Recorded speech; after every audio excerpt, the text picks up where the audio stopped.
chance, and I don't wanna fake it. What if I can't walk away?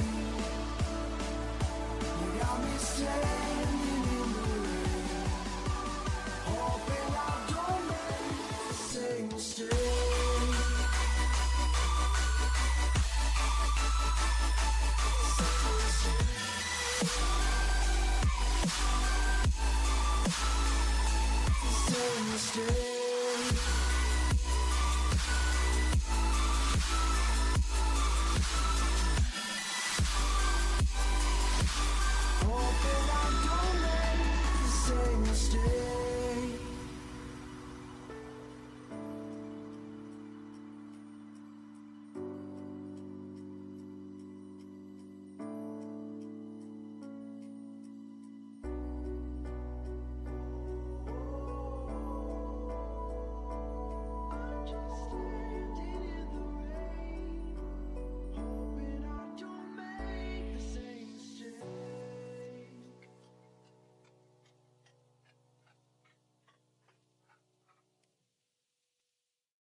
Hand out, she holds. It's feeling like we've been here before. We're both so broke. That's something that'll keep us afloat. Don't walk too slow. We can't keep falling deeper again. Came too close and the taste so far from pure. A rush of blood, but we search for so much more. We've all been here before.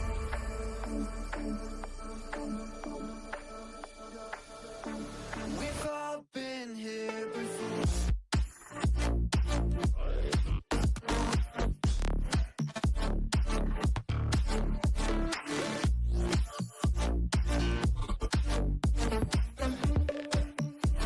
We've all been here before.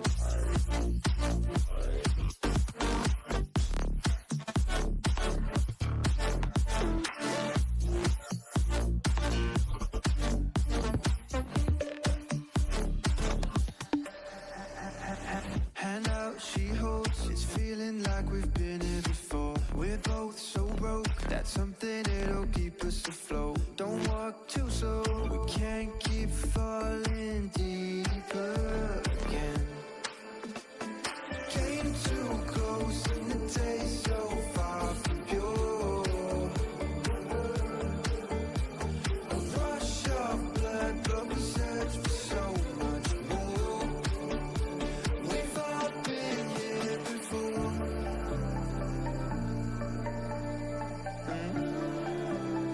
We've all been here before.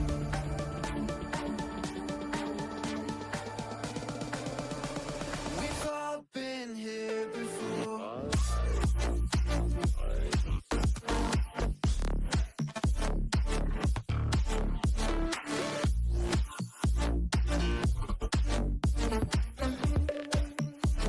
We've all been here before. Alrighty, hello everyone and welcome back to another Shenandoah University Esports broadcast. My name is Kevin Clayton and today I have a special guest with me on the desk, someone who's going to be on the desk a couple more times in the future. Willie, tell me, how are you doing today? I'm doing absolutely great. I'm so thrilled to be on the mic with you today, and especially even more thrilled to be watching some great Smash Brothers today. Yeah, that's what I am. Oh man, I get excited every Thursday, and I'm so happy that we get to watch Smash Bros. Not only at the varsity level, but also the academy level. With so many players coming into the Smash Bros. Scene here at Shenandoah, I'm really getting excited seeing all these different characters and what our players are starting to experiment with. So hopefully today we get to see a little bit more of what they've been cooking up over the last couple of weeks. Absolutely. You know, it's sort of interesting that the last couple of times we've been scheduled to play on the same days, we've been able to watch Academy, which is something we so rarely get to do now. And it's been a lot of fun just getting to see over these last few weeks how they've been growing as a team and how they've been, working and practicing. It's really something amazing to see, and I'm really happy to get to watch them another time this Thursday. Yeah, so with that being said, we do want to talk a little bit about the standings so far. We have seen that Week 1 Shenandoah Academy did go down one game, but on the last week, they looked like a whole different team. We had a couple of superstar players really make their presence known, especially in a very intimidating way. The Ganondorf on Shenandoah's team has been rocking house, and I am all for it. Absolutely. It's really something fascinating, I find, that we've been seeing these matches, and it might just feel like a number or statistic on the screen, but each one of these, it can be so close and so down to the wire. And even in these games we lose, we'll have these moments from these star players that are just able to take so many stocks out of nowhere. And it's really amazing just to get to see these players that might not be on here normally all the time just be able to get to shine a lot more. It's really amazing to watch, and I'm happy to get to watch this team again. I'm very excited to see what they have for us today. Yeah, now, Willie, I do want to ask, just talk to me a little bit about what the practice experience looks like here at SU as these players start to get warmed up. What kind of goes through your head in that competition sense? I think a lot of it generally just comes down to making sure that the team is feeling as confident as they can. We do a lot of these warm-ups that are maybe more mechanics based, or we actually try to play a little bit online. And I feel like a lot of the time, the most important thing, especially right before, might not be hitting the sticks as hard as you can for as long as you can. It's really just more so getting in the right mindset and feeling like you're able to play your best today. And I really do think, especially with the attitude I've seen in the last few hours, regardless the last few weeks, it's been really amazing to just see how the camaraderie has sort of been growing already. And it's just amazing to watch this team. Yeah, well, with all of that being said, I am super excited to see how this will play out. We do get a little bit of insight here on the broadcast side as to the matchup we will be seeing firsthand, and it looks like we will be seeing our Shenandoah Fox player up against a Mario player. Absolutely. It's very interesting to me that even at Academy level, we're starting to see these characters that, are a little bit higher up the tier list, but require so much practice and execution. And even if it might not be the most perfect, you can really see in the passion and the ideas that a lot of these players have. And I'm very excited to see how both the Fox and the Mario are going to be able to play this out in a matchup that's going to be, a little bit more scrap heavy. You aren't going to see many two characters playing super patient or going for aerials that will only hit if the opponent is actively running at them. It's going to be something that I think is going to be a lot of fun, personally. Yeah, that's something that we saw from Shenandoah's Fox player last week, was that they did a really good job of applying pressure consistently. It wasn't much of a get in, run out sort of game plan. It was understanding, hey, if I find my opportunity to get something started, I shouldn't let off the gas. You will see Foxes who will get a couple of good up airs going and really keep that air juggle. But then suddenly, if your opponent doesn't have a good grasp of getting back onto that stage or having to go back to that ledge, the percentage buildup is just so drastic. Yeah, it's really insane to see, honestly. And I feel like, especially after watching Kenza play the last Thursday we were able to watch them, it's really interesting how Kenza is able to, even from a position where he might not have as many stocks, he may be down 1 stock, 2 stock, however many it may be, he's already starting the game at a disadvantage, and he's somehow already to just build up all of that momentum again and sort of get the game back more in a position where the opponent is more scared of him than he is of them. And that's something really hard to do, and I'm very impressed by what I've seen so far. Yeah, I feel like Respect has just this whole other metagame to it in Smash Bros. Because the more you start to understand the core aspects of any sort of fighting game, you do start to see more and more of what sort of game mechanics need to be implemented at that higher level. But enough of that, we're hopping into game here. Mario versus Fox, and already both players are sort of dancing around each other to get a little bit of a feel as to what their game plans may be. Absolutely. Both of these characters want to get their combos sort of started with these sort of low committal aerials, and you see both of these players sort of trying to get that initial jump in to get a good combo started. It seems like right now it feels like one may have an advantage, but as soon as the other air dodging or hitting the other one out of it, you already see this momentum shift so drastically already. Mario going for an up smash there out of shield. Very interesting to see him going for such an aggressive option early, but you have to keep in mind Fox is always threatening that aerial sort of range with the just being right over your head, and you have to be ready to respond out of your shield, otherwise he's just going to keep pressuring you till the game ends. Yeah, and I mean, look at this. A nice dash attack coming out from Kenza to get a Mario to air dodge back on the stage. Oh my goodness, that's an insane option to go for, even though I think he might have gone under the cape. Mario was not able to reverse Fox on there, and Kenza's already taking an early lead for SU, up 1 stock already. Let's see how much longer he'll be able to take it. Rolls right past. Mario getting very aggressive right now, throwing a lot of smash attacks out, trying to get whatever he can started to prevent this Fox from gaining momentum. The one thing he knows will likely make him lose these next few stocks within a couple minutes, but right now getting a very good grab. Goes for a down throw forward air, not a conventional combo we normally see, but Kenza's going to be capitalizing off this very heavily. Goes for an up air string. He's already at 63%. Goes off with a side B. This is already getting so intense off the bat. Goes for an up smash, punishes with grab. He might still have a shot here before he's able to take this stock. He might be able to get a couple more as the up smash just barely takes it. Will he be able to get up air? He is not. And the down smash already sort of solidifying that as a 2 stock each game, but we are already in a very scary position right here. This Mario, he might be able to get something started, but just as easily can all of a sudden lose all of his momentum super quickly. It's going to be very interesting to see how Kenza's able to bring this one back. Just barely misses the air dodge for the up smash. Gets the up air off of the weak dash attack. That's something very difficult to see. I'm very impressed he was able to hit that on line of all places to bring this Mario to his very last stock. Let's see how this one goes out. Yeah, and already I'm loving what I'm seeing, because Kenza, again, I talked about it right at the start, not taking your foot off of the gas. He's just keeping this pressure going. And while Mario is looking for a call-out forward smash and throwing out these aerials to just try and cover that space, try to get this Fox off of him and get this pressure going, it is still Kenza who is doing such an amazing job of just really making sure that this all works in his favor, but 102% means that now he is in a dangerous spot. Absolutely. We'll see how Kenza's going to be able to handle this ledge trap. The down air just barely falls out. Gets a parry off of the initial jab. Now, we're a 1 stock apiece game. These are the starters, so remember, this probably will have a great impact on how the rest of the set's momentum is able to build for whichever team is able to take it. And right now, the percentage is saying that it may be Mario, but Mario, just as easily as Fox, sometimes can just get in your face and never really get out. We'll be able to see both of these players very much so aware that one more interaction could very well take a stock. It just barely misses the F smash as he just barely goes behind him in that very one instance.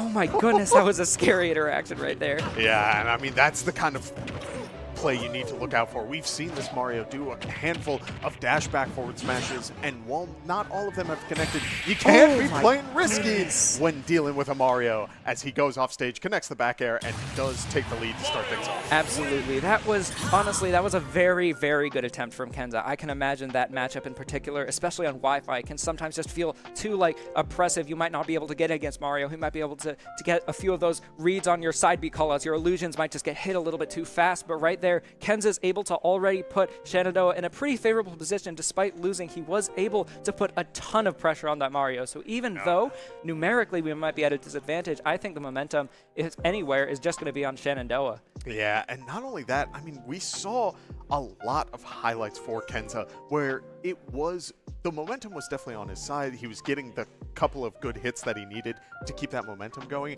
I think a lot of it for this first matchup came down to one whiff punish that led to an up air string from Mario, and it just kind of snowballed from there. It was enough percent to really bring that momentum back into their favor. Absolutely. You know, it's really fun. I think it's always a treat when you get to watch these two characters that are so advantage state heavy, and you get to watch those moments that might not be those crazy combos, but you get to see everything going through the player's head, you know, sort of, how do I get this hit? How am I going to be able to put the pressure on when I'm not getting this hit? Yeah. And you really are able to see some amazing things come out. Yeah, well, as we look back at the replay, we can see a bit of that pressure game. That was insane. That was such a crazy up smash. Yeah, I mean, it's all this sort of call-out game. We do see Mario sort of dancing around Fox there, but is able to connect to the down smash.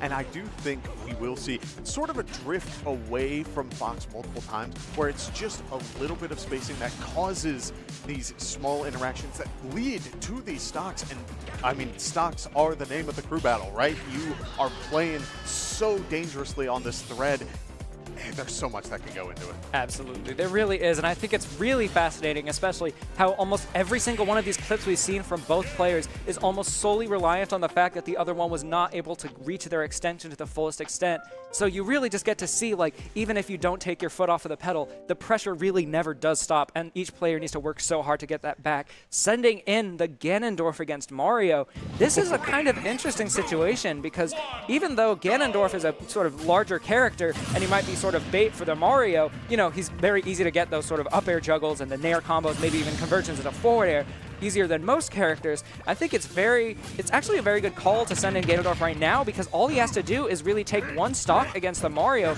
which is a task that Ganondorf does relatively easily, I might add. Yeah, Wailing number 5 did a really good job last week of bridging between characters where he would take one stock from the opponent and keep his 3, which really is what you want in this sort of situation. You want to even out that playing field, and already we're seeing Ganondorf building up 96% against this Mario. Absolutely. One of the scariest things, I can speak from experience, one of the scariest things about fighting a low tier is the idea that you're just not able to get in on those key moments. You have to, and just like that, the pressure's too much as Mario unfortunately misses a reverse up B back to the stage, but Ganondorf, well, number 5, able to bring him back into the next game with 3 stocks. We're going to be seeing a fully even game for the second part. Yeah, I need to go back over the past couple of weeks and do the calculation for how often Wailing number 5 has done exactly what he needs to in these sorts of situations.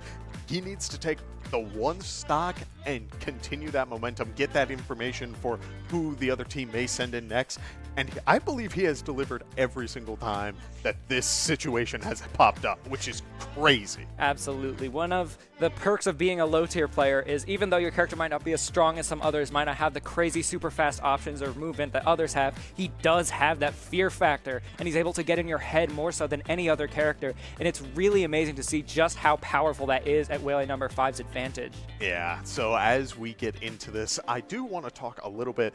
We did a little bit of research ahead of time on like what sort of characters we may be expecting, and a lot of them are, I won't say stock standard, but characters that you go into and you have a general idea of like, okay, this character is just considered to be very solid, their game plan is relatively well-rounded, talking Diddy Kong, Link, Palutena. So I'm curious, who would you send in against this Ganondorf menace? Honestly, if I had to say, I might send Diddy Kong because I feel like his small size and ability to just sort of trip Ganon up with Banana might be enough to get some of those key edge guards you need. But again, I feel like it's a scary situation because all of these characters, especially Palutena, now that I think about it, the Nair combos might be especially powerful, but all of them do have the potential of losing. Wailing number 5 is never really out of it, no matter how bad the matchup may be. Yeah. That's one of my favorite parts about watching characters like these as well. Like, even with someone like Palutena, who you might get a little bit bored of after watching like the same Nair combos or whatever for a little bit, the really interesting part of the gameplay is when they're not doing that, because even though they're very well-rounded, the player needs to be exceptional in order to properly apply the tools. Yeah, and when you're playing with a character who is in that well-rounded situation, you do also fall into, a lot of players get into this sort of autopilot mentality where it's a lot of the same options over and over. So I agree with you. When a player takes that character to the next level and sort of breaks this autopilot mentality, suddenly it just really adds this whole other layer, this whole new element to the game.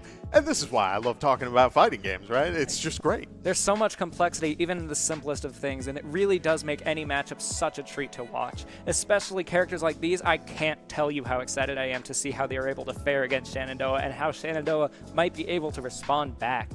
Yes, well, as we get into game shortly, once again, we got a little bit of insight here on the desk as to who they are sending in, and I missed a character because Toon Link is entering the field against the Ganondorf. We're going to see sort of a classic Zelda matchup right here. It's very interesting, though, that even though Link has, and Toon Link especially, is able to sort of weave around Ganon with all of these attacks, it doesn't make the threat of dying to anything like a forward smash or a side B down smash confirm, anything like that, any less scary.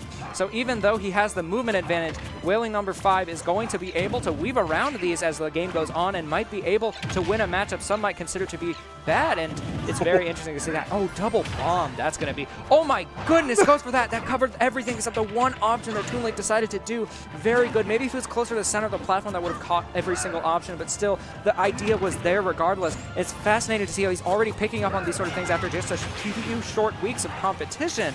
Right now, we have Toon Link with the ledge trap. We'll see how that goes. Catches the roll-in shield with a grab. Very interesting option there to go for. Does he throw the bomb down? He does. Does he go for some sort of read on the roll get-up? He doesn't. Wailing number 5 back in center stage. It's almost like he was never off stage in the first place. Right now, we're in a very interesting situation where it feels like Toon Link just has to get that edge guard on the key part that makes Ganondorf so bad, but right now, it could be anyone's game. Yeah, this Toon Link is doing a great job of giving Ganondorf the respect that he deserves, sitting back and using those projectiles to get that chip damage going, but he's not going for these ledge guards at all, instead opting for the grab and is able to get that back throw to close out the stock, but that does mean that Ganondorf is on the fresh percent, and I wouldn't be surprised if we see Toon Link starting to sit back again and playing this safe. Absolutely, you know, off of the respawn platform, especially with that invincibility, with that fresh stock. Oh my goodness! Goes for a down air, catches the Ganondorf not receiving the ledge properly. That's a really risky gambit to go for. I am shocked he decided to do that, and even more impressive, was able to work, but catches a neutral get up with a forward air. Wailing number 5 proving he's not out of this just yet. He might have a couple more tricks up his sleeve, but right now, the Toon Link does have a stock advantage, which means that chip damage that we were talking about, that ability to throw back projectiles, just might work a little bit better in his favor right now, as he has no real reason to approach, because if he runs out the timer, you know, it's over. Like, he has the advantage. We'll see right now how Wailing number 5 is able to respond to some of that pressure by sort of forcing his way back in against Toon Link despite his sort of slower side. Able to mix it up with things like the shield being threatened with a grab, with a flame choke. Right now, Wailing number 5 proving that even with just a few hits, it can get super scary. Right now, goes for the down air, learns from his mistakes, doesn't miss the ledge again, goes for a forward smash, isn't able to get it. Let's see how he's able to respond to this situation. Ganondorf doesn't have the best edge guarding, but we'll see what he was able to cook up right here. Situation is back sort of in a neutral state right now. Toon Link has him on the ledge. What will he be able to do with it? Uses the forward tilt to catch him in the vertical area. Right now, it could be ends lights out for Wailing number 5, but right now, he's holding onto his stock just long enough to give me a little bit of hope that he might be able to do a little bit something more right here. Yeah, we do see Ganondorf opting in, trying to go for the jabs, trying to get even just a small hit to get a little bit of stage control back. He does get it back, as now we do see the up special get a little bit more percentage, and now he is the one with the stage control, at least for now. Goes for the up special, but a bomb into the back air will close out the Ganondorf, and that means that the opponent once again has a 2-stock lead. Absolutely. I think, personally, in a matchup like that, it's fascinating that Wailing number 5 was able to put on as much pressure as he did, because when we saw in some of those situations he was on the ledge, he was getting caught by the F-tilts, but getting caught by some of the bombs off stage into forward air setups, that it feels like Ganondorf might not be able to do anything, but I think it's fascinating that despite all that, he was able to keep it as close as he did and just put on so much pressure and get one more stock before he's able to leave out. Yeah, and I mean, with these sort of situations we see here, you have just sort of strange, I won't say strange, unique interactions where, yes, Ganondorf goes for the side special, Toon Link is barely able to get under. This interaction here is enough to already get a lot of momentum in your favor. A down air on the ledge and getting that spike so early is just so much value, but a great call out on the neutral get up from Wailing number 5 does mean that he doesn't walk out empty-handed, and while he was able to sort of even out the percentages on this last stock, a very aggressive up special does mean that he does lose that stock, and we will have to see what player Shenandoah decides to send in next to take these next two. Absolutely. I think especially it was very smart of Wailing number 5 to go for as many grabs as he did. It's been so long since I've seen a Ganondorf just sort of go for an up B in neutral, and I was wondering for a little bit, why would you go for something like that? It's so risky. But then the thing is, when you have a character like Ganondorf with such strong normals and attacks, he has the big forward smash attacks, he can jab you, he can put on so much pressure with those attacks, your natural instinct is going to be to want to shield, and he was able to grab to sort of counter that with the rock, paper, scissors effect of, you know, the attack losing to shield, but then beating the grab, and everything just sort of cycles back into it. Being able to manage that on the fly in the middle of a game, especially with the delay of Wi-Fi, is such an amazing talent we're able to see from Wailing number 5. So even in a matchup like that, we're able to see some real standout moments there. Yeah, and frankly, that's, again, talking about these players, SU has been working closely and getting these academy players to this point where now they are starting to pick up on these sorts of habits where I believe the first week we did see a lot of moves thrown out for the sake of taking up space. That's something I address a lot on the desk, where people will just throw out a move, not necessarily just because it's strong, but also just because there's nothing else out yet. Usually that happens with a lot of projectile characters, but for Wailing number 5 and a couple other players on SU's rosters, now they're starting to throw out these moves with intent. Is it the right option for any given situation? We see while we're on the broadcast that up special may not have connected, but I think the idea was there on the points that you were talking about. You have someone who has been shielding these hits after Ganondorf has been able to get close. So the initial response is, I finally got close. He's either going to jump, he's going to neutral get up and hold up that shield, or I'm going to have a very bad time. And unfortunately, it was the last option. Absolutely.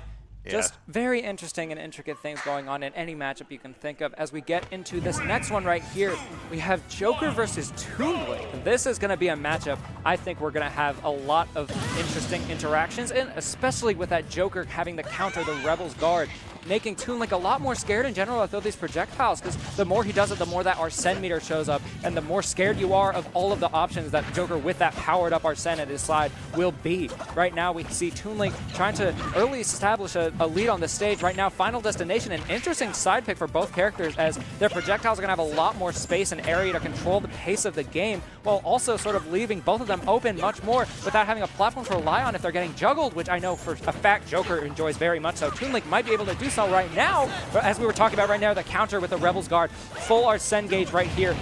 This character right now is so scary for Toonlink. Any one of these stray hits, like this up smash right there, just could have killed. And right now, we're going to have to see how Toonlink is able to respond to that. Oh my goodness! Goes for the bomb, catching the Arsene recovery angle, not having the same mix-up potential as the normal up B. Right there, just leading into the reverse, boomerang into fair. That's such an insane conversion to see. It's really amazing stuff. But right there, as we see, the earlier up smash, or the up B to the ledge was not able to work. It got hit by the bomb because, oh no. Oh, an up special tether just does not connect how we want it to, which means that the Joker does go down a little bit earlier than they were hoping. But at the same time, we do see now Arsene meter starting to build up once again, and Toonlink doing a bit of a different game plan from what we saw last game, where it is a little bit closer to Joker, but sort of dancing around his options, going for the bomb down air setup again, and Joker returning it in stride, going for a down air, but does not connect the back air, means that now we have a dash attack off stage. Oh my goodness, this is so scary. And at these moments, the back air can just come out and end your jump recovery early and take your entire stock, as right now the Toonlink is down to his very last option. Arsene having a little bit of time left on the clock right here. We'll see how Chilliad's able to manage this right now. Catches the bomb, throws it back down, catches him doing an up B option, punishes it with a dash attack, goes for a forward air. Right now we're seeing so many of these smart decisions being made, but Lad Gaben, Toonlink just trying to work so hard to bring this back. Right now we'll see how he's able to do it. Gets for a forward air. He might not have his up B recovery there. He isn't able to do it. Oh no. The horizontal angle just a little bit too much, because that angle, it's like a 30-degree or so. It's just not able to reach horizontally the way that it might be able to if it were a little bit closer. So unfortunate to see, but right now it's not over yet, as Chilliad's still able to get some of these attacks, catch Toonlink on this more offensive gameplay. We'll see if maybe Joker's dagger, knives, or projectiles might be able to do a little bit more something against this, as right now the Rebel's Guard's not had a chance to come out, but Arsene already fully on board without that. Goes for an up smash right now, 77%. Any of these hits or confirms could be very scary for Toonlink. Toonlink has to find a way to close this out now or camp out Arsene until the time is right. Oh my goodness, this is so intense right now. It feels like it's so down to the wire. Both these players on their very last stock, knowing that this bit of momentum could change or secure the fate of this game for either Shenandoah or PFW right now. Oh no! Another tech situation where a bomb hits the Joker off stage, and instead we've seen it go outwards where Toonlink was going for those down airs, but this time around it's a tech situation on FD. Absolutely. You know, that's the thing about Joker's up B. The first time he uses it in the air, he's going to like go up a little bit. He has that initial boost that's given to prevent him from falling down continuously. But if you get interrupted in there by something like a stray bomb or a projectile, all of a sudden, if you try and go for that again, that little bit of verticality is lost. So instead of being a situation where you would be falling and then jump up a little bit before doing the tether, right then in that situation, we saw Joker sort of falling down with it instead of being able to get the full height of it. It's really tragic, but that's just one of the things about having a tether recovery is you're going to have moments where some of these stray hits are just able to end your life earlier than you'd like. Yeah, I feel like tether recoveries have this sort of spot where there was a time where so many people were in love with them and were like, oh, these are the best things in the world, because we saw crazy Ivysaur interactions at the start of Ultimate's lifespan. But as it's gone on, I think we start to see more and more of how people address dealing with these sort of tether situations, and a lot of it comes down to what you were saying, just getting these initial hits, and then after that it becomes a little bit easier to deal with, but 2 bombs into FD, oh, it hurts. It hurts every time. Very, very tragic right there. That is the qualms of playing a character like that, but it also just goes to show that even though we might have these things at the start of a game's lifespan where it's like, this is so good, there has to be some way to deal with this, and then these many years later, we are seeing these players implement the counterplay we've spent so many years trying to refine and actually find out. It really makes for a fascinating game state where anything can change, anything can happen, and depending on how knowledgeable you are of all the options available to you, any situation that might have just been winning or losing could immediately change. Yeah, and so with all of that, we are going into Shenandoah's last player, who has to take 7 stocks if SU wants to take the win, which is a very difficult task. If there was anyone on this team I'd trust with the task, however, I would say it would be Robotninja. Right now, that Cloud, especially with momentum, if he's able to take down this Toon Link and potentially the next player, it could be so threatening, even though that recovery might be a little bit scarier than normal. That sword, especially with the threat of Wi-Fi not being able to punish it exactly perfectly every single time, Robotninja could take advantage of that here and be able to bring us to a Shenandoah win for the first game. But right now, we're going to have to see how Robotninja is able to deal with the Toon Link to start it off. Yeah, and I'm a little unfamiliar with how this sort of Toon Link Cloud matchup will play out, just because it feels as though you would expect Toon Link to play a little bit further back with these projectiles and maybe go for the up specials if Cloud is landing, but also Cloud has really good spacing options through his back air and a good get off with the up B, so I'm not sure how this will play out. Frankly, from what I can tell about Toon Link, it's that even though he's so fast and has so many projectile options, the things that he's really lacking in range. So you can see, like right now, as he's jumping off the stage, that Toon Link has all of these options available to him, but that sword is just like about half the size of Cloud. So I think Robotninja, in order to secure a win here, will just have to stuff him out, stop him from creating that space that he would need. But right now, we're going to have to see how he's able to do that, possibly with landing forward airs, back airs, cross slashes, all these sorts of options available that are able to threaten Toon Link and his lack of range with all of this just scary sword pressure that's so much farther away than Toon Link could ever dream of without throwing a bomb or something like that.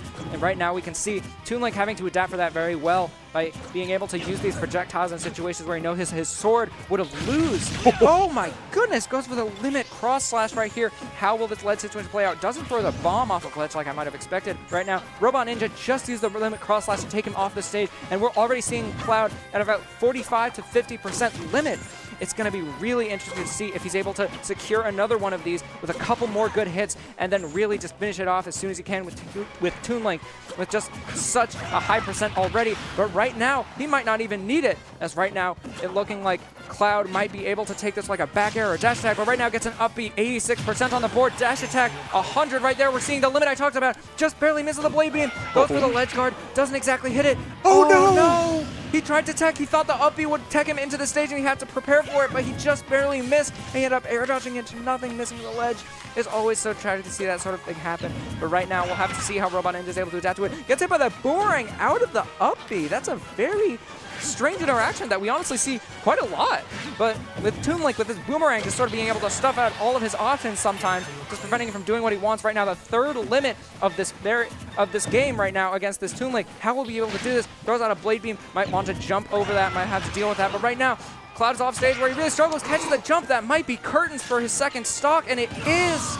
Oh my goodness. Right now, this Toon Link putting in so much work, Robotninja's already being put against the ropes. Goes for a down air that could have just very well ended it. We'll have to see how Robotninja is able to stop this momentum, but right now this Toon Link is looking like an iron fortress, just completely impenetrable right now, creating as much space as he can. And as soon as he gets in, it feels like every option that Cloud is going for is missing. The 3 arrows on the floor right there, just showing the things that he's capable of, the range he's able to control. Right now, he is refusing to go in. He knows any one of these hits could be his end of the time here, and he's just looking to end it. Oh my goodness! That was insane. Do you know what happened there? I do not. I can sum it up right now. So, Toon Link has a shield. Toon Link has a shield that blocks all active projectiles. So he stood forward right there to stop that shield, to stop the Blade Beam from hitting him. But the problem is Blade Beam is a multi-hit, so it did block the first hit. And then the wind caught him over the head. It caused him to drop the shield, and he got hit by all of the rest of the hits of Blade Beam. I didn't even know that was possible, but we're seeing just amazing new interactions and innovations coming out when the time seems right. It's really fascinating to see how even in moments like these where it feels like nothing else is going to happen, it's just moments like this. It's so much fun watching just any matchup you can think of, because we thought it was just going to be sort of cut and dry. We thought Toon Link was just going to be able to catch all the projectiles, control the range, stop Cloud from really doing anything he wants to, but right there we're able to see innovation right there with a Blade Beam just barely not being able to convert off of it. Oh my goodness. I mean, it's crazy to see the sort of ideas that people come up with. You do, in that situation, expect the, to just hold up your shield, but with Toon Link, I mean, you have that option available to you. Yeah. And I'm sure he's done it before, but look here. Yeah, absolutely. Watch this first hit. He blocks it. You hear the sound of the shield, and then the wind around him is able to hit over it.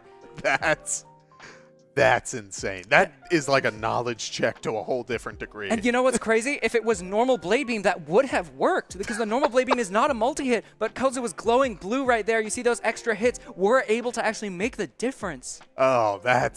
Oh my goodness. I mean, hey, if you're Shenandoah, we take that because you still have a game to play. That means that this stock is taken out, and now it is 1 stock to 6, a very tall ask, but all the same, I am very curious to see when you're going into a situation like this.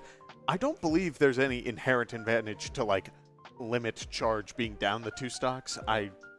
Most characters with a comeback mechanic tend to have something like Joker's Arsene meter tends to build a little bit quicker, to my understanding. Lucario Aura works something similar. But for Cloud, it seems like now it's just kind of him versus the world. Absolutely. We're going to have a situation right here where Robotninja is going to have to do what might feel impossible to do, what feels like an insanely tall ask. But I have to say, I've seen crazier things happen. I've seen these situations play out in all sorts of ways, but right now, we're going to be seeing a matchup I was not frankly expecting to see, but I'm very pleasantly surprised. Right now, we're seeing Cloud Greninja, 2 characters I frankly find a joy to watch right now. We're going to see if this 1 stock from Robotninja is going to be able to counter against this Greninja's entire lineup. We'll have to see, though. Goes for a forward air into up B conversion right off the bat, 35%. We're going to have to see if Greninja's ability to just go around and underneath maybe some of these attacks are going to be able to give him the win right now. Gets for a couple pummels off of the grab. We're going to see right now how this plays out. Goes for a dash attack, forward air, jumps over it, gets a Phantom Footstool, able to reset neutral, sort of getting back to his normal situation. Right now, we'll see if Robotninja is able to hold on to this little bit of momentum that he has from hitting that Toon Link with that Blade Beam that we saw earlier. And right now, it's looking like he may be able to with another dash attack, full limit charge. Will he go for anything off of this? Might go for a cross slash side B. He does. Will he be able to punch what he does afterwards? Goes for a forward smash, a very interesting option. If he was able to hold shield, that actually would have broken it or just poked him fully and cost him the entire stock. But right now, Robotninja in a situation, he does still have his jump. I thought he lost it, but now, oh, he doesn't. He loses it. He falls out of the multi-hit of Water Shuriken. The more you charge that move, the more hits it'll get because it'll start spinning faster and faster. And in situations like those, when you get hit at an awkward angle where you're like around above it and then it sort of intercepts you right there, the hitbox just sort of like gets lost in it and eventually you just sort of fall out. And even if the perfect thing had happened and he was able to air dodge that on reaction, it's just tragic to see because you know that he's out of a jump. He doesn't have any resources available left. And moments like that just make you wonder, is Cloud really all that good? If he just can get hit by the most random, just sort of hits sometimes without his jump, and all of a sudden he's completely unable to make it back. That is the primary weakness of the character. But in everything else, he feels to excel. And right now, we'll have to see if that excelling nature of Cloud is going to come back full force in Game 2. With PNW being up a full game, we'll see if the momentum is able to ride them into a possible 2-1 reversal, or if PNW will be able to close it out. But I'm very interested regardless to see what we might see on the desk tonight. Yeah, and when it came to how this played out, the start felt relatively solid, and while we saw players who were able to keep relatively close at that starting point, I do think it was a couple of unfortunate matchup swings where ToonLink really had a commanding presence throughout this entire crew battle, and I think if you have a player that you feel confident sending into that, I won't say this crew battle is solved, but it does become a little bit easier to plan around. I will say, to counter that, however, I, as a tournament competitor over the last few years, have gotten used to a lot of different matchups, but ToonLink has always felt like one of those ones where it's just like I never truly understand him to the core. And I think a lot of that just comes down to the difference, because a lot of times you might see a character that you're unfamiliar with and go, okay, what can I do against this sort of archetype of play? Do I have to go in to get my hits? Do I have to stay back? Do I have to get some chip damage? How do I deal with this archetype? And I feel like the similarities between ToonLink, YoungLink, and Normal Link might be overstated, because frankly, over my years, I might have gotten more used to YoungLink. I've gotten very used to Adult Link, but ToonLink has always sort of evaded me, and I think that matchup knowledge is something very rare to have, because you know, he's a character that has the same moves in theory. All of the Links have bombs, projectiles, they all attack with their sword, but ToonLink does it so differently. Like, all of his bombs attack immediately upon landing on anything, even the floor, except they don't off a shield. His boomerang is going to be a little scarier as compared to the other Links where they have that multi-hit slash. ToonLink is only one, but as we saw, it sends at such a gross horizontal angle that might be able to turn the tides against some of these characters with more bad recoveries, such as, for example, Ganondorf or Cloud. And I think the ability to master a matchup like that on the fly is something you're only really able to see from the best of competitors. And it's certainly a tall drink to try and swallow right now, but we'll see how Shenandoah is able to counter it. Possibly, maybe some of the other things we saw with Ganon earlier, he was getting pretty close, making a lot of those right calls on some of those options. Gotcha. Well, with all of that being said, I do want to let all of you know we will be taking a very quick break, so don't go anywhere. We will have more Smash Bros. Action in just a little bit. Absolutely. See you guys soon.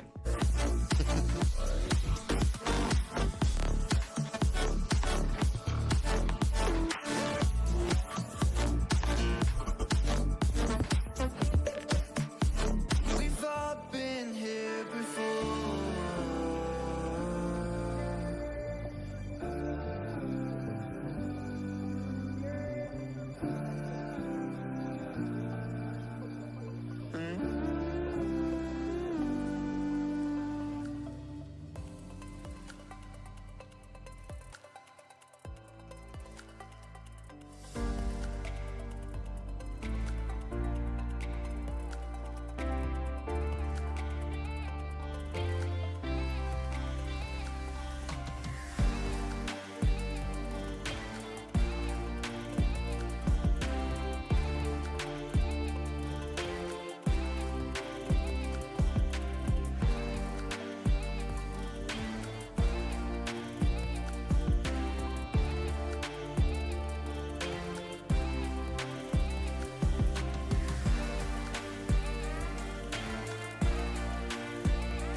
And we are back. Welcome to the Shenandoah Esports Academy Crew Battle, where if you're just joining us, we had Shenandoah go back and forth initially in this first round of this crew battle, but it just ran away from them as a Toon Link entered the field, and it was such a dangerous game, but it all fell out of Shenandoah's hands to start things off. But that does not mean that this crew battle is over. My name is Kevin Clayton. I am joined by Will. And Will, we talked a little bit about how this matchup is going to be a tough matchup to crack. This Toon Link player did a really good job and kept that pressure going. I'm curious, going into this crew battle, what changes would you make if you were in this sort of situation? Frankly, I think you need to try and save the characters or the players you think will do the best against that kind of character. Save them for that situation. Maybe you want to lead with someone like Joker, or you want to lead with something like Ganondorf, something like that to sort of build that momentum from the start, because going into this, they might be leading the Toon Link. They might have a lot of built-up momentum from their win, and so they might just try and steamroll Shenandoah. So I think in order to win this from this situation where you're already behind, I think the way to win, the key to victory, is just going to be to stop that before it's able to happen, and before they know it, it'll be an even situation where everything can start back up again. Yeah, and we've seen a handful of times on this desk where a team that wins the first round of these crew battles tends to go with a very similar, if not the exact same lineup going into the next round, and it's on the other team to sort of adapt it. But I have brought up a handful of times that it is very scary to assume that they will send in those same players in that exact same order, because you do have situations like that where suddenly you're dealing with a player who did command so much, and you don't want to throw away these stocks just because you were like, oh, I didn't think they would try to send in this powerhouse so early. There's a whole mental game to this, to the crew battle format. It's so many levels of mind game that come into the, even just the order of the players that you send in, that can really make or break any situation. Even in matchups that might not make sense, all that really matters at the end of the day is individual confidence and momentum, and how that person plays in that moment. And something like momentum can really change all of that on a coin flip. All of a sudden, you're in a situation you couldn't expect to possibly happen. Yeah, and so with all of that being said, Shenandoah does have a pretty big uphill battle, but one that they aren't unfamiliar with.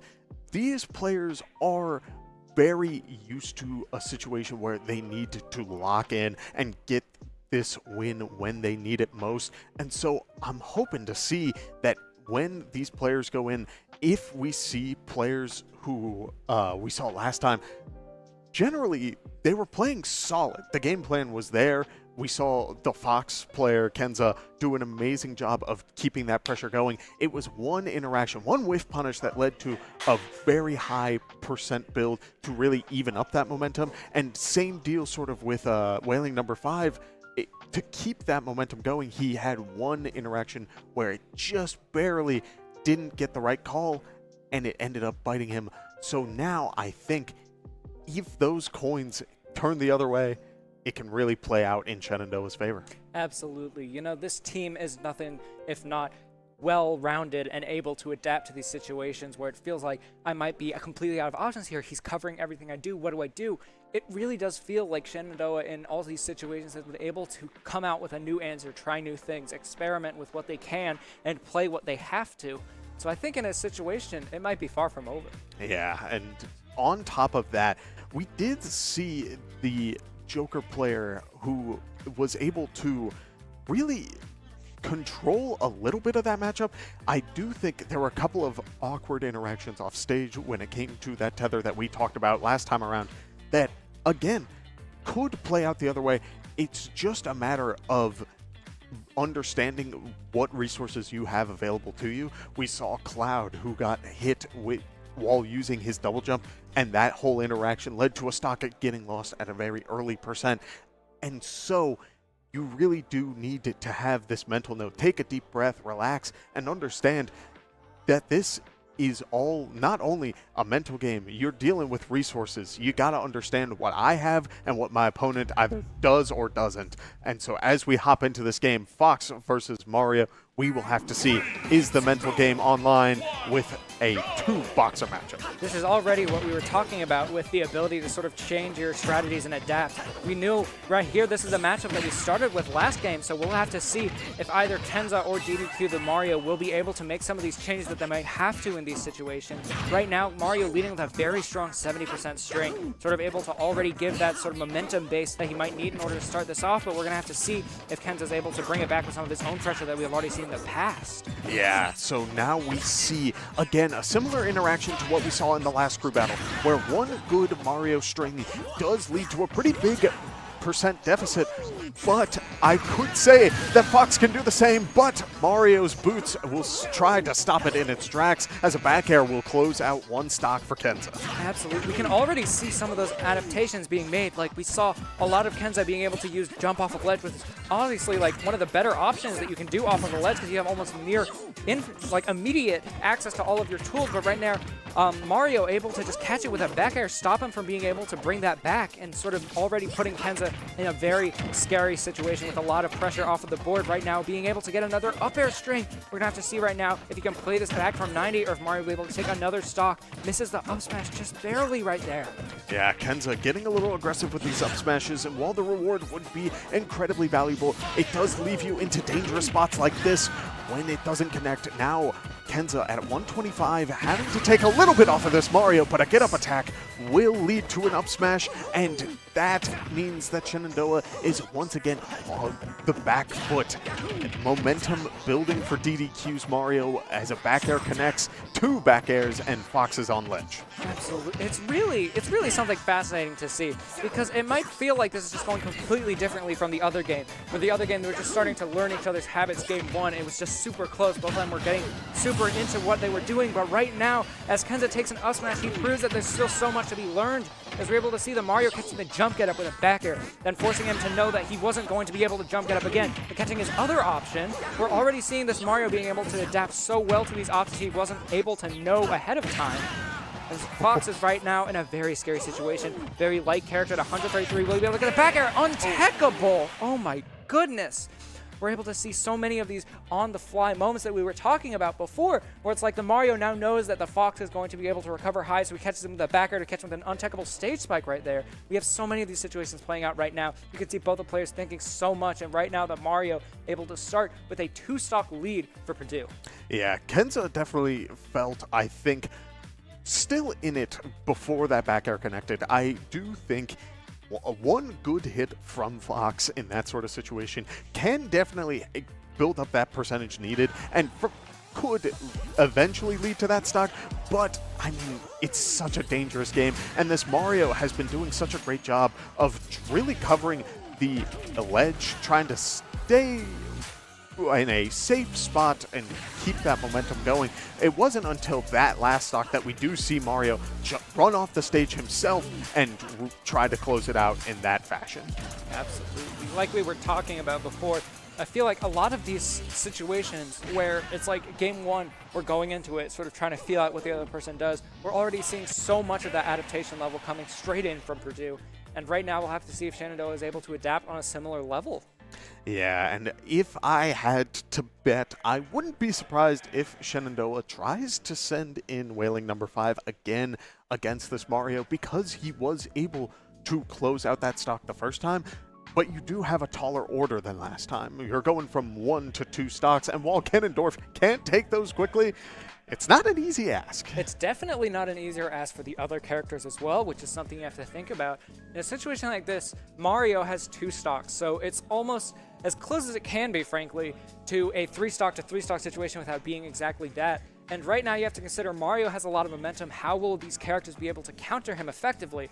And the thing is, even though Mario's sort of a stubbier character, he has to get a lot of those hits in with like the up air and sort of get in your opponent's face in order to actually get the hits. The problem is Cloud's range, which would normally be good in those situations. We've seen from Purdue their team's ability to sort of stop Cloud from being able to make it back, and Mario with options like Cape and Flood, it's so much scarier to send in someone like Robotninja. While Chilliad on Joker, we have another situation where he might just get like fireballed or hit off of the tether, or all of a sudden lose all of his momentum, and all of a sudden things start snowballing really badly. I do think that Wailing number 5's ability to sort of keep it locked back in might be able to give Shenandoah closer to an even stock count this second game. Yeah, you brought up a good point talking about the cape. I don't think we saw too much of that in the last round, but in the first round of the crew battle, we saw a lot of Mario sitting back at the ledge and just using the cape to try and get Fox to go the other way. So I'm curious to see if that was a very conscious choice or if we may see that cape come out here in this matchup, as this was very intimidating the last go-around. Absolutely.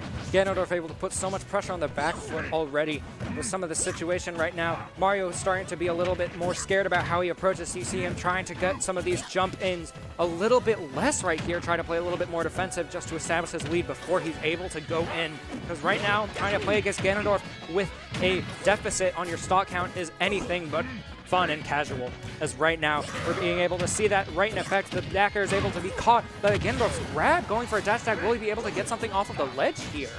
Yeah, we do see Ganondorf eating a little bit of percentage, but is still with the lead. Does get center stage control. Mario rolling in, gets a good up air string. It won't close it out. Ganondorf goes for the forward air, but it barely misses, and because of it, he fast falls down into the blast zone. I have to imagine that he was trying to go for like something like a forward tilt or a forward smash, but just barely misses the edge and isn't able to get it. It's so unfortunate to see. But at the end of the day, that is the consequence. That's the fallacy of playing as Ganondorf. You have some of these moments where you just end up being off stage and have nothing you can do about it. Yeah, so now we see Mario building up the percent already. A back air into up air string gets a nice bit of percentage, but a Ganondorf up smash returning it in stride. Oh my goodness.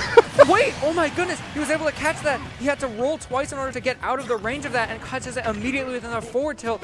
Willie number 5 proving that he has so many tricks left up his sleeve with things like that he might not have even prepared for. As we were talking about, all that adaptation might be going out the window as soon as he sees something like this they couldn't have possibly predicted earlier instead. Yeah, and we do see a forward air coming out from the Mario player, who is starting to dance back, trying to get Ganondorf to throw out a move and try to get that whiff punish game going, but instead a good amount. The shield cross up in the shield poke.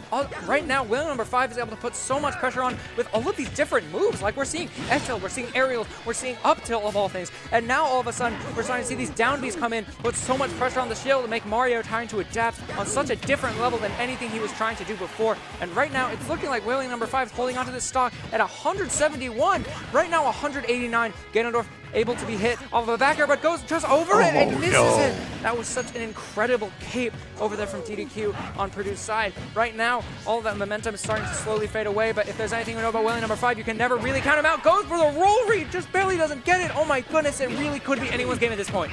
Oh, a very good roll read, and that means that Wailing number 5 is definitely picking up on some habits. Will he find the opportunity to get one more good read? It is looking rough, but he does get back onto the stage, which means that now it's just a matter of getting that habit online. Mario going in for the roll read, and we do see Wailing number 5 take a step back, trying to use the forward tilt to get that connect, but it won't be enough just yet, as both players are racking up to kill percent. Absolutely. We're getting into such crazy situations right there, as it feels like both these players are just trying to throw each other off more and more, and just hits the barely. Oh no! He just barely hits the stage spike on the nair, forcing him into a situation where he has to guess, do I want to use my air dodge now and try and tech, or do I have to try and prepare for a situation where I'm off stage now? It's a very scary situation, but right there, we're able to see so many good efforts come out from Willie number 5, just barely not being able to work out in situations where, honestly, I feel like they would be able to against most other players, but DDQ on Mario just proving that he has so much left in his tank. It's going to be a tough ask for Shenandoah, but I do think Willie number 5's contribution of the stock, it might feel small, but it really does mean that the shift and pace of this game, it could go anywhere from here. Yeah, and frankly, I feel like this Mario player has definitely leveled up between the first round of this crew battle and the second.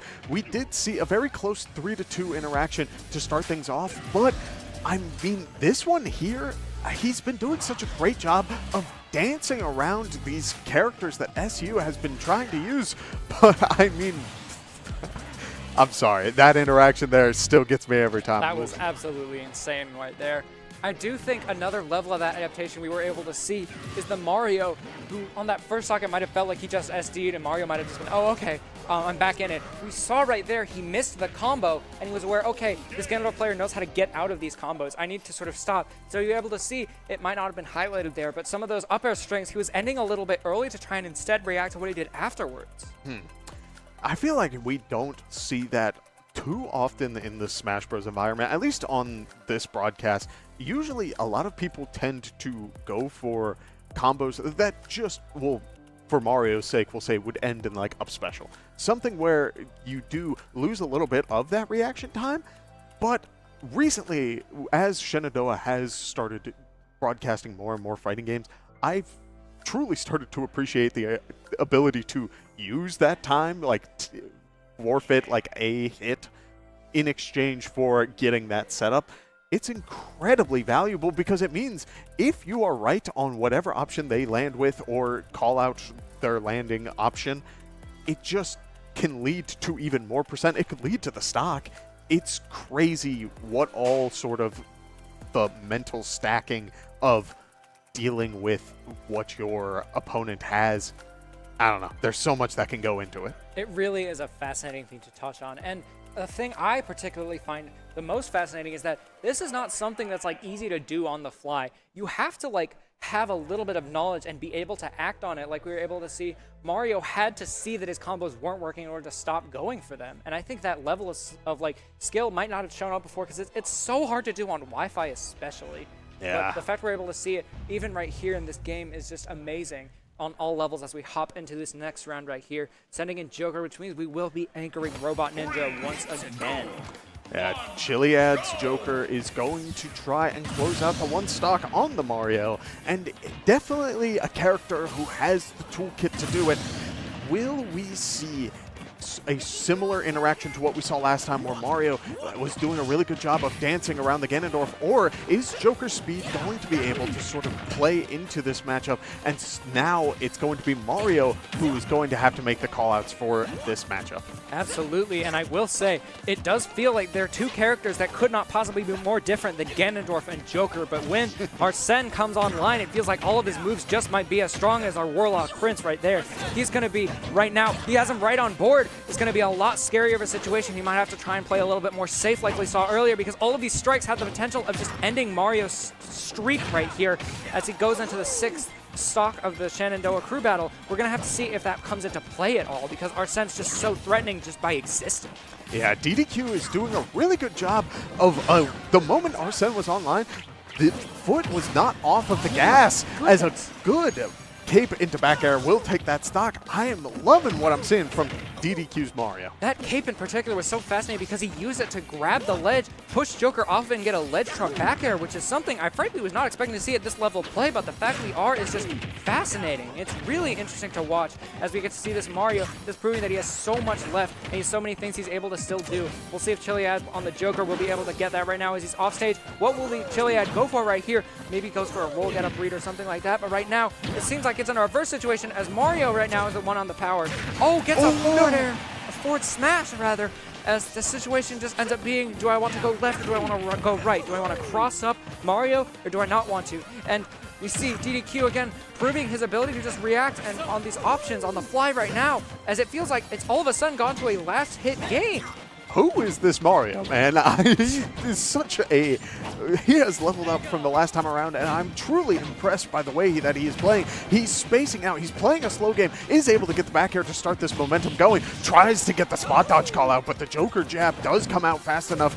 Of good shield will mean that Joker has to use the jab to get Mario off of the stage, goes for the forward air, and loses Arsene, has to tether back onto it, and Mario goes for the up smash, but it won't be enough. Both players over 100. Right now, it does feel like it's anyone game, but really right now, Joker is only halfway to Arsene, so he's going to need a good call out or some sort of option to get Arsene quickly, or maybe just go with like a straight back air or something. We'll have to see as DDQ right now is being pushed to possibly to the highest press that he has against any of the other players right now. Chilliad might just be able to take this, but right now, we've seen with the DDQ be able to pull out these things before. Right now, low profiles under the up smash with the landing hitbox of the down air. So amazing right now. it does happen as DDQ is able to take the 9th stock of Shenandoah in an amazing display of last hit calmness and like being able to react to these things no matter how much the pressure might be piling on. It's fascinating, I might say. Yeah, I need to give DDQ's Mario kudos because it has truly just been it's been beautiful to watch. It's really taken this next level of understanding sort of your momentum-based game plan. When do you want to be going in? When do you want your opportunities to get your percent build-up? And do you need, what moves do you have to respect? When do you need to take that moment to breathe and give your opponent a little bit of stage control because of it? And so when we look at these replays, I do want to acknowledge that just look at how he dances around what Joker has to offer in a lot of these situations. I think it's especially fascinating because I, for one, have seen some of these situations in crew battles where it's like a team will just sort of get rolled by one player in particular and just not really have any options.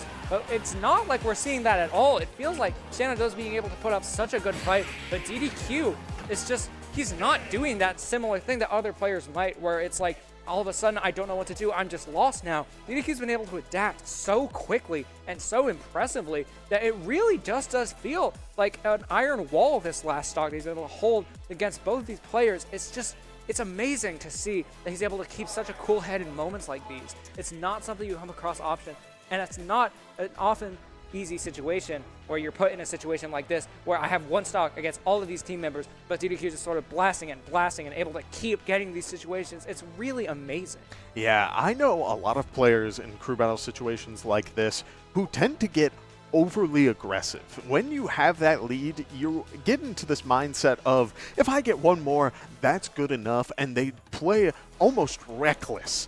But DDQ has been doing a really good job of saying, yes, I can play aggressive, but I can get more and more value. I know these players I was able to watch as my teammates were competing, which means that now it is all paying off as DDQ is putting up a lot of pressure. But Chilliad, or my apologies, our Cloud player is in now, which means will he be able to close this one and bring a win for SU, or is DDQ the beast that we all need to respect? I was starting to talk about it at the beginning of the set, where Mario into Cloud is a little bit scary for both players because Mario being threatened in the range department with sort of his stubbier aerials and options not being able to hit as easily. But right now we're going to be seeing Mario's side of that coin, where he's able to just sort of take advantage of Cloud and possibly exploit some of his lower recoveries. Goes for a forward air right there, catches him trying to miss the ledge, just barely doesn't hit it. Oh, I love the call out, trying to get that limit up B into Mario's arms. It won't be enough, but Robotninja is going to go for the up special, is able to grab the ledge, and Mario sitting at 30%. Is looking for these options to close out this stock, is jumping, trying to get these back airs, but Cloud doing a good job of not going too high. Absolutely. You know, as of right now, I was starting to get worried if Mario was going to be able to continue something like this, but now the pressure's starting to build on Mario, starting to get into that position we saw earlier where it's like you're at 50%, but will he be able to continue it? And right now, Robotninja trying to throw out some more of these, sword moves, just try and keep Mario from getting in his face too much. We'll have to see if it's able to continue right there. Holding shield just until the right moment to roll right there. Robotninja at 177%. We're seeing the flood we talked about earlier. Goes for a forward air into an F smash. What option coverage right there? He reacted to the fact the forward air didn't hit and immediately went for an F smash the opposite direction to catch the air dodge away. Yeah. Such amazing adaptation right there. But right now, Robotninja just having the Cloud right now feeling like it's anyone's game when it's honestly pretty one-sided in terms of stock count. DDQ making it feel like an uphill battle nevertheless. Oh my goodness! A very good read call out from Robotninja, is able to get a good amount of percent onto this Mario. Send him off stage, but Mario is returning back in stride. Does get a roll read into the forward smash. Oh, there's the flood. Robotninja does have to get back onto it using that flood and is going to keep building up this percentage. Cloud struggling to land, but is throwing out the down air and does knock DDQ out. He will not be taking all 12 stocks today, and Robotninja is in for the long haul. Absolutely. We'll have to see if this Cloud is able to make some of these last hit, sort of these all of a sudden I'm in such an awful position, will I be able to make it back sort of moments. But I find it especially interesting how much Robotninja is able to get off of some of those roll reads. I have to imagine, after doing so much work against all of the other players in Shenandoah, DDQ's ability to sort of react on that might be a little bit lesser than it might have been before. But right now we're able to see sort of those habits getting more caught onto, as we see the lack of range sort of forcing Mario to roll and then getting hit by things like those cross slashes or maybe just stray back airs, things like that. The Robotninja is sort of able to catch him on, knowing you've been in here for too long. You're starting to get a little bit tired of these options. Let me show you what I can actually do. Yeah, we did see a lot of when any given one of SU's players was at about above 100. We saw a lot of Mario up smashes and down smashes come out into usually a roll away sort of deal. It was in that interaction where Cloud is able to connect that down air, is able to close out that stock, and so when Mario was trying to find that up smash to close that one stock, it instead bites him, and that means that now it is possible to bring back a 2-9 deficit, but again, there's so much that can go into this, and I worry about the Toon Link on the other side because that player did so much the first time around. It's a very tall ask. It absolutely is, but right now, we might have an opportunity to get some more stocks. We're seeing a player we haven't before. We're seeing someone on the Rosalina. Okay. I'm going to be honest. There are a bunch of matchups in this game I'm able to give expert level commentary on. A lot of characters, a lot of play styles that I'm able to sort of analyze because I know how they work. Rosalina is a complete loss to me. Like, this character does so many things I've never, like, really seen before. Like, these Luma desyncs able to throw him in a direction completely opposite to where the jab initially was. That anything could really happen at this point. And I'm wondering if this might be a player that they were hiding at the end, because we didn't have this even on our planners. We didn't have any idea that they had a Rosalina at all, so I'm wondering if this might be a chance for them given to like a substitute player or something to take these last two stock, or if this is a secret weapon that they've been holding on to in order to end it right now. Right now, Luma getting thrown off, so easy to put him into tumble. Right now, Rosalina is just by herself, all on our lonesome, just barely misses the down air on the upbeat Cloud. Still being able to survive in a situation where he is the most vulnerable, that being the offstage, because of the blade beam with a down beat. It's looking right now, this might work. Yeah, this Rosalina is doing a really good job. Oh my goodness. Covering not only the neutral get up with the Luma, but the jump in with Rosalina herself means that the option coverage was good enough to close out one stock onto Robotninja, with Rosalina sitting at 60. You mentioned it before, this character is definitely a bit of a unique matchup, and one that I feel like a majority of the player base does not fully have a good grasp of, which means that you need to be playing very careful, as we do see Robotninja opting to sit back, not trying to go too far off stage, and giving respect to the Rosalina up special, since she is able to go so far deep into the off stage. Absolutely. It's something else interesting. Rosalina is such a hard character to pilot because not only do you have to manage your own options, not only do you have to focus on what your opponent is doing, you have to constantly keep track of where the Luma is, if they're getting hit into tumble, what positions they're covering, what they're already doing, what they should be doing. And it's just such a tall ask in order to have someone play this character in a crew battle setting. But right now, it seems to be working as Robotninja is not able to secure this very first stock. 85% limit is online. The Luma might be able to stop a blade beam like that, so he's trying to roll in to get his advantage instead of throwing a projectile. But right now, we're going to have to see how he chooses to use this. He might have to go for an up B. He does! Yeah, and I mean, I'm loving what I'm seeing. The adaptation from Robotninja to try and get close, jumping over the Luma, and while, yes, the first interaction ended in a jab, this time around, it does lead to a forward smash punish, and 138 to close out two stocks is a lot, but he has been doing a great job of really dancing around and not going down to these stray hits. If Rosalina wants this, it's going to need to be off of a very good hit like that up smash, as now Cloud has the stage control. Absolutely. Even at 170%, we can see Robotninja doing as much work as he can, trying to get any more stocks that he can as this more powerhouse of a player, Tarkovsky on Rosalina. It's feeling like such an impossible battle, but right now, Robotninja making it work by hitting the Luma, but the backer might be able to do it. Doesn't do it.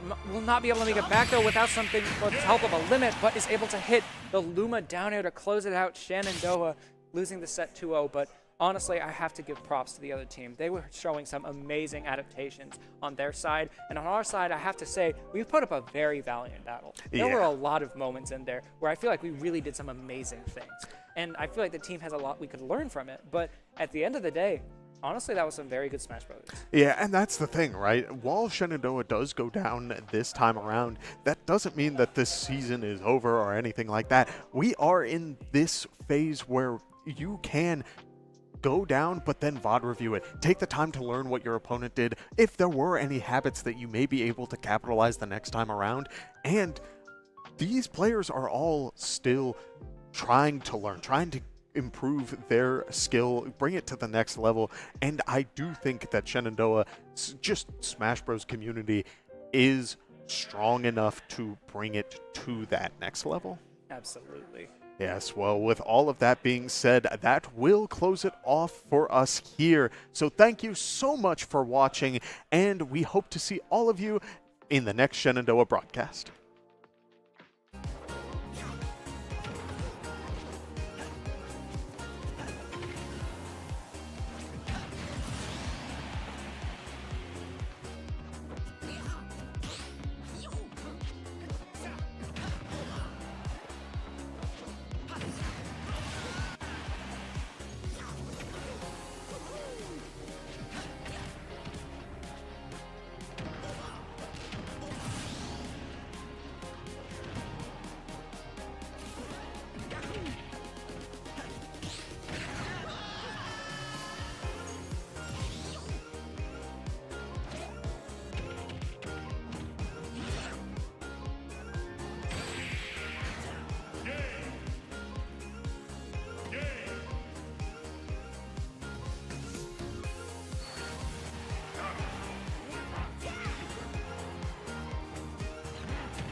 Shenandoah University is a big little university rising. With 22 Division III sports teams, over 200 areas of study, over 300 annual performances, an elite academic esports program, nationally ranked health professions programs, one of the biggest university presences on Broadway, immersive AR and VR learning programs, cybersecurity and computer science programs, and innovative undergrad and graduate programs. all at a place that cares for you. Shenandoah University is the big little university rising. Find out more at su.edu/rising. We have the Esports Arena right here on campus in Winchester, Virginia, and this facility acts as the hub for all esports activity at Shenandoah University. Students are able to use this space not just for competition and practices, but also as a living learning community and a sandbox for them to come and explore and practice and try out things related to and through esports in the gaming industry so that they're getting that hands-on learning and the skills necessary to help them find a career by the time they graduate. We also have the professional level broadcast production booth where we do all of our broadcasting and production, from casting of our games that we play right here on campus to working with outside entities to record footage for them as well. In addition to the space that we have here in the Esports Arena is the Esports War Room. Our students get to use that space for studying, but also outside projects. So our students get to use this space for professional development and the academic side of our esports program, which is such a critical component to go with that competitive element that we have. So we combine all of our facilities at Shenandoah University with competition, community, and career preparation. We have over 250 days of programming, and there's something for everybody, and we want you to be part of it.